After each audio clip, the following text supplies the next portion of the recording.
আমার আসামি ছিল নুরুদ্দিন, যাকে মৃত্যুদণ্ড দেওয়া হয়েছিল। এখানে মহামান্য হাইকোর্ট বিভাগ তার মৃত্যুদণ্ড থেকে কমিয়ে তাকে যাবজ্জীবন কারাদণ্ড দিয়েছেন।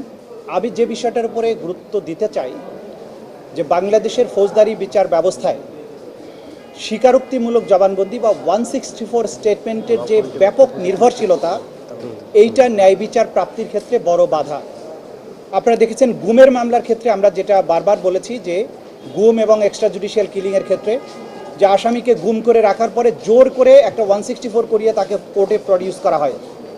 এই 164 বা স্বীকারোক্তিমূলক জবানবন্দি নির্ভর সাজা দেওয়ার এই জুরিসপ্রুডেন্স থেকে, এই প্রবণতা থেকে আমাদের ফৌজদারি বিচার ব্যবস্থাকে বের করে আনতে হবে, যেটা আজকে হাইকোর্ট ডিভিশনের রায়ের মধ্যে দিয়ে এই ব্যাপারে অনেকগুলো ফাইন্ডিং এসেছে, যেগুলো আমাদেরকে এই 164 নির্ভরশীলতা থেকে বেরিয়ে আসতে সাহায্য করবে।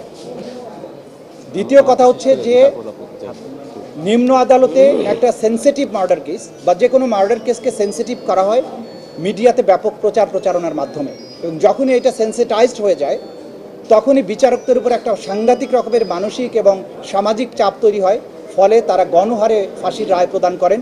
সাম্প্রতিক সময়ে আমরা অনেকগুলো মামলায় লক্ষ্য করেছি যে এইরকম ব্যাপকভাবে মৃত্যুদণ্ড দেওয়া হয়েছে।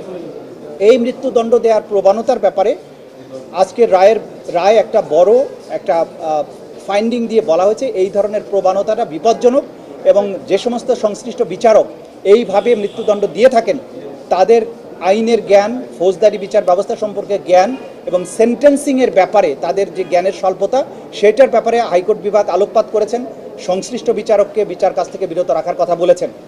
এইটা আমরা মনে করি এই ব্যাপারে ইনস্টিটিউশনাল গাইডলাইন থাকা উচিত।